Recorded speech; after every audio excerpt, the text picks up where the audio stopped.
ஆடி மாதம் 2வது வெள்ளிக்கிழமை எங்கள் வீட்டு பிரம்ம முகூர்த்த வீடியோ தான் இது.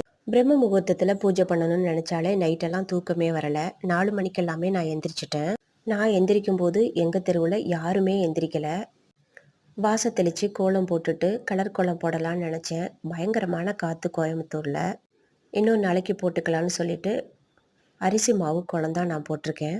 எப்போதுமே வாசலில் கோலம் போடுறது கொஞ்சமாவது அரிசி மாவு கலந்து போடணும். அதே போல் நிலைவாசப்படியிலையும் பச்சரிசி மாவு கலந்து கோலம் போடுறது ரொம்ப நல்லது. நம்ம வீடு ரொம்பவே லட்சுமி கடாட்சத்தோடு இருக்கும். எப்போதுமே நாம் வீட்டுக்குள்ளே விளக்கேற்றுறதுக்கு முன்னாடி வெளியில் விளக்கேற்றிட்டு தான் நம்ம வீட்டுக்குள்ளே விளக்கேற்றணும். எதுக்காக வாசலில் முதல்ல விளக்கேற்றுறோன்னா, மகாலட்சுமி தாயாரை நம்ம வெளியிலேருந்து தான் நம்ம வீட்டுக்குள்ளே கூட்டிகிட்டு போகணும். உள்ளே ஏற்றிட்டு வெளியில் கொண்டு வந்தோம்னா மகாலட்சுமி தாயாரை வெளியில் கொண்டுட்டு வர்றதா அர்த்தம். அதிகாலையிலே எந்திரிச்சு விளக்கேற்றி சாமி கும்பிட்டு பாருங்கள். அன்றைக்கி ஃபுல்லாகவே நல்ல ஒரு பாசிட்டிவ் எனர்ஜியோடு இருக்கும்.